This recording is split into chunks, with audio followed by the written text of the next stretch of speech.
Olá! Em um vídeo anterior, eu falei sobre a produtividade parcial, relativa e introduzi o conceito da produtividade de fatores múltiplos. Neste vídeo, eu vou continuar falando sobre produtividade de fatores múltiplos, explicar por que é importante a gente calcular esse tipo de índice e, em seguida, eu vou explicar um pouco sobre o índice de Kendrick, que é um índice de fatores múltiplos. Bom, por que é importante a gente calcular índices de fatores múltiplos? O índice de Kendrick é um desses índices. A gente vai aprender mais para frente, mas vamos ver antes um exemplo de por que os índices parciais podem não mostrar a razão verdadeira para o aumento da produtividade. Então vamos considerar esse exemplo aqui embaixo. Então a gente tem aqui ao longo de 5 anos dados de produção, a quantidade de pessoal, a quantidade de funcionários e o capital imobilizado. Né? Lembrando que capital é aquilo que a gente tem de equipamentos, tecnologia para produzir. Tá? Então a gente vê aqui que a produção aumentou, né, ao longo dos anos, o pessoal, a quantidade de pessoal ficou relativamente estável e o capital imobilizado também aumentou. Ou seja, parece que a empresa investiu em equipamentos e tecnologia para aumentar a produção. Se a gente olhar nos índices parciais de produtividade, o que seria o índice parcial? Seria eu calcular a produtividade do pessoal e do capital imobilizado.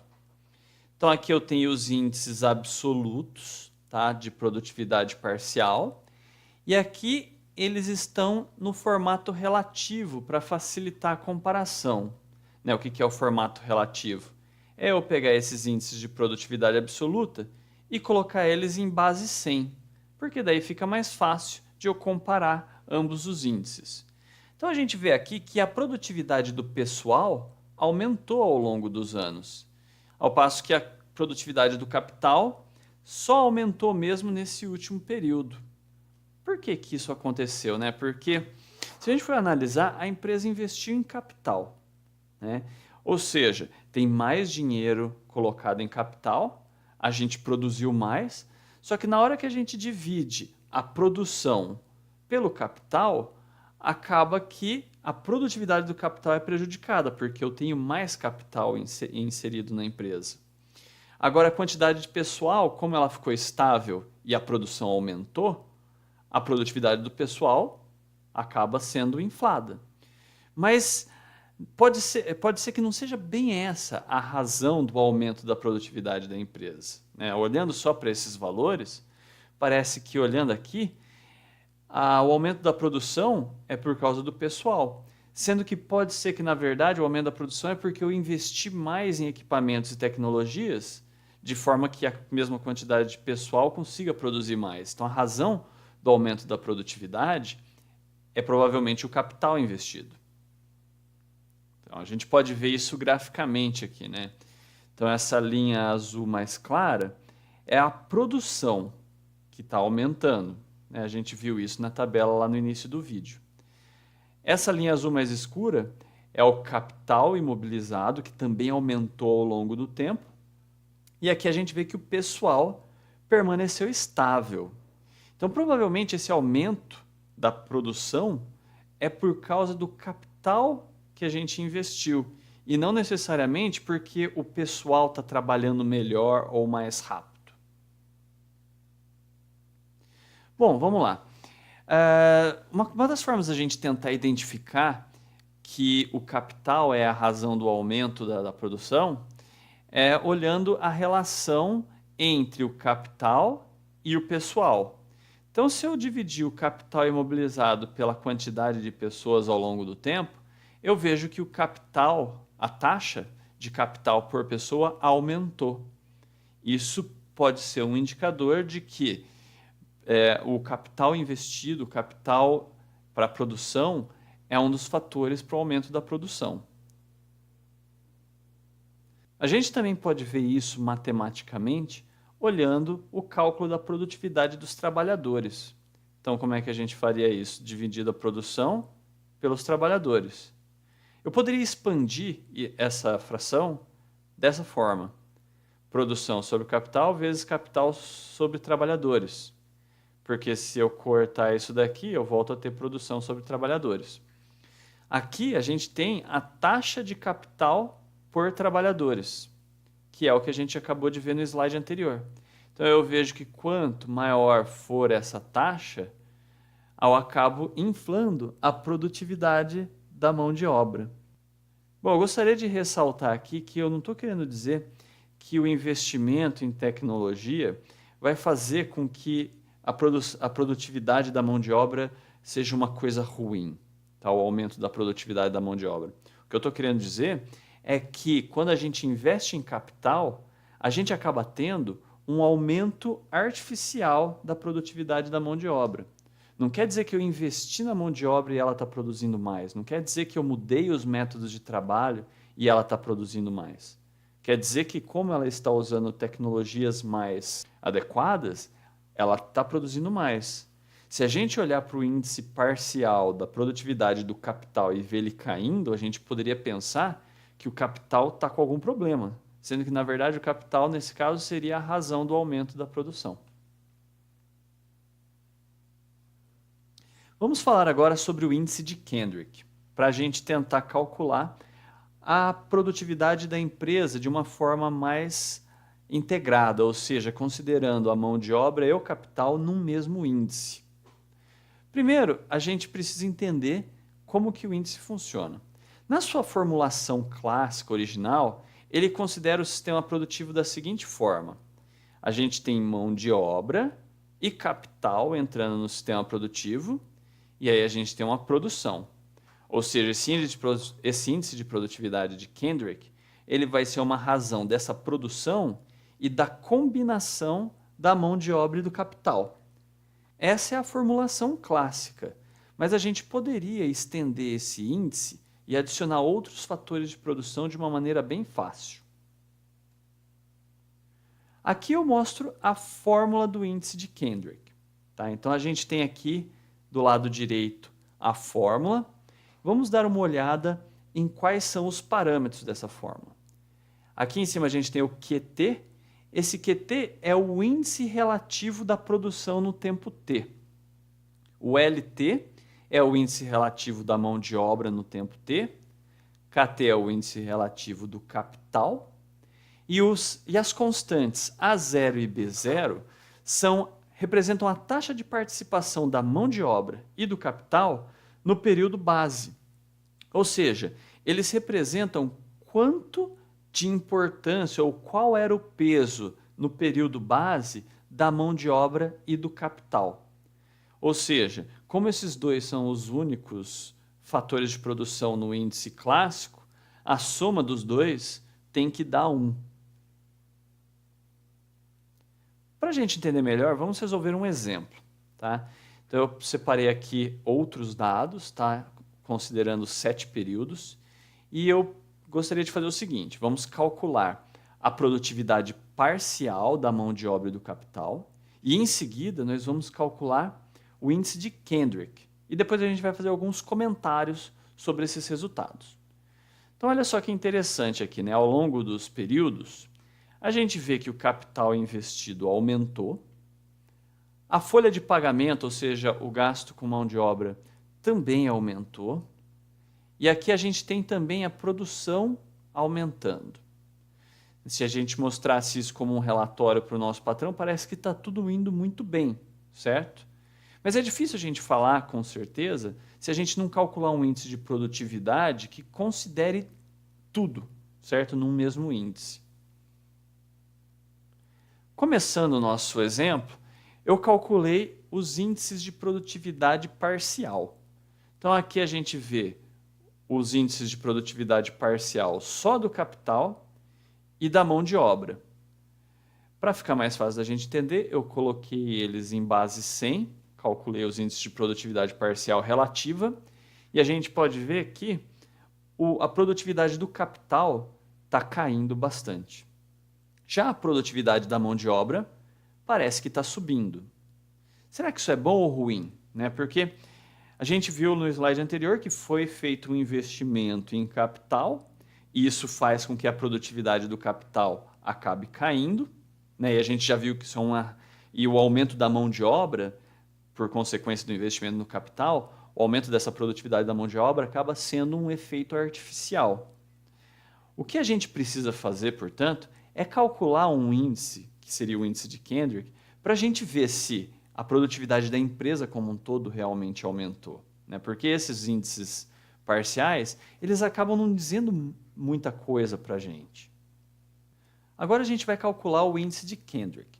O primeiro passo para calcular o índice de Kendrick é calcular os índices relativos do capital, K, mão de obra, L, e de produção, Q. O que é esse índice relativo nesse caso? Por exemplo, o índice relativo do capital é a gente pegar os dados do capital ao longo dos períodos e colocar em base 100. Então a gente pode ver aqui embaixo isso sendo feito. Eu peguei aqui do lado esquerdo os dados originais do capital investido ao longo dos períodos e converti eles para uma base 100. Então aqui a gente tem o capital investido relativo. O mesmo foi feito para a quantidade investida em mão de obra e também para os dados da produção. Então a gente pode ver aqui os dados do capital relativos, que a gente já calculou no slide anterior. O mesmo foi feito com os valores de despesas com folha de pagamento e com os dados de produção. Esses aqui são os dados que a gente vai utilizar como o KT, o LT e o QT naquela fórmula do índice de Kendrick. Outro passo importante é a gente calcular as constantes A0 e B0. Essas constantes representam o peso que o capital e o trabalho tiveram no período base. Então, na data base, lá no primeiro período, no zero, né, por isso que é A0 e B0, a gente teve 12.300 investido em capital e 5.788 em gastos com mão de obra. Então, a gente pode calcular o A0, lembrando que o A é associado à mão de obra e o B é associado ao capital.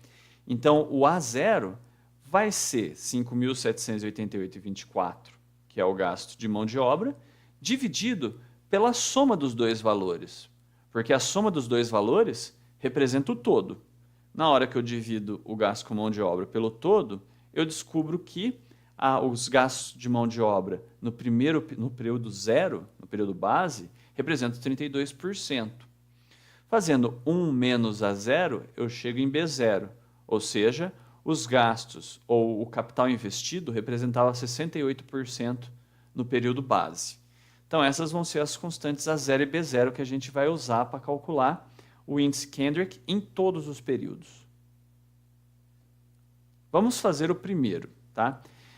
Antes de calcular o Kendrick do período 1, eu gostaria só de ressaltar que no período 0 sempre vai ser 100 o índice de produtividade de Kendrick. Por quê? Porque se a gente lembrar, olha aqui embaixo, eu peguei um pedacinho da tabela dos índices relativos. Como tudo no período base é 100, na hora que a gente calcular o índice de Kendrick do período base, também vai ser 100. Agora, para o período 1, como que a gente calcula o índice de produtividade de Kendrick? Então, vai ser 100 vezes 111,91, que é a minha produção, dividido por 0,32, que é meu A0, vezes 102, que é o índice relativo de trabalho no período 1, mais 0,68 vezes 110, que é o capital investido no período 1, que vai dar 104,17. Então, aparentemente, a produtividade cresceu no período 1 em relação ao zero. Vamos só fazer mais um. Vamos fazer para o período 2. Tá? No período 2, a gente vai fazer 100 vezes a produção no período 2, que é 119,92, sobre A0, que é o 0,32 vezes o 103,83, que é a mão de obra no período 2, mais 0,68 vezes 125, que é o capital investido no período 2. Reparem que o A0 e o B0 permanecem os mesmos.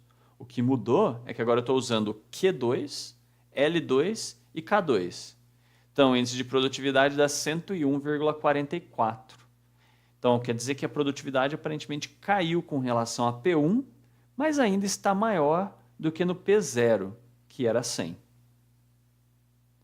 Né? Aqui eu já trago todos os períodos com os seus índices calculados. E aí, observando ao longo do tempo, a gente percebe que a produtividade como um todo na empresa não aumentou. Né? Porque ela ficou flutuando ali em torno de 100, 104, 101, 102, 98, 101 e 98. Ou seja, ela somente ficou flutuando em torno do 100. Então, aparentemente, não houve uma melhoria de produtividade. A empresa investiu em tecnologia, aumentou a produção, né? A gente viu um aumento artificial na produtividade da mão de obra, só que isso não foi suficiente para compensar a perda da produtividade parcial no capital. A gente pode ver isso graficamente aqui. Então, aqui nós temos, nessa linha mais clara, a produtividade da mão de obra, que aumentou ao longo do tempo. Isso daqui é um índice parcial da produtividade da mão de obra. Essa linha azul mais escura é a produtividade do capital, é um índice parcial também, que caiu ao longo do tempo porque eu investi mais em capital. Então eu esperaria, né, como o empresário, que esse aumento da produtividade da mão de obra compensasse a minha perda da produtividade parcial do capital. E aí, para saber se isso realmente aconteceu, a gente calculou o índice de Kendrick, que é essa linha aqui do meio. E aí a gente vê que, na verdade, não teve um aumento da produtividade da empresa como um todo. Para finalizar esse vídeo, eu queria só fazer algumas considerações finais. Quando que a gente vai ter um aumento no índice de produtividade de Kendrick? Isso só vai acontecer nas seguintes situações. Ou quando o aumento do retorno da mão de obra e o aumento, quando a gente tem um aumento no retorno da mão de obra e do capital ao mesmo tempo, tá? Que daí seria o cenário ideal. Ou quando o nosso aumento do retorno da mão de obra compensa o decréscimo do retorno do capital. Porque se eu invisto em capital, a gente viu que a produtividade parcial do capital vai cair, então eu espero que a produtividade parcial da mão de obra cresça suficientemente mais para compensar para um compensar o outro, ou seja, para a mão de obra compensar o decréscimo do retorno do capital. Também pode acontecer o contrário. Se eu investir em treinamento ou criar sistemas de incentivo para os funcionários, eu vou ter um aumento do gasto com mão de obra. Isso vai fazer um efeito inverso, ou seja, a minha produtividade da mão de obra vai cair, mas justamente porque a mão de obra é mais capacitada, pode ser que a produção suba e a produtividade do meu capital aumente artificialmente. Então a gente tem essa última observação aqui, que é o aumento do retorno do capital, né, o capital vai aumentar o retorno porque, na verdade, eu investi na mão de obra. Vai compensar o decréscimo da produtividade parcial da mão de obra. Então é só nessas situações em que a gente tem um aumento de produtividade real para a empresa. Bom, pessoal, era isso que eu tinha para esse vídeo. Espero que vocês tenham entendido. Eu sei que é um pouco confuso, porque essas relações, né, de sobe e desce, às vezes são difíceis da gente abstrair, mas se tiver alguma dúvida, assiste o vídeo de novo, dá uma lida no texto que eu coloquei no blog para vocês poderem assimilar esses conceitos, tá ok? Até a próxima!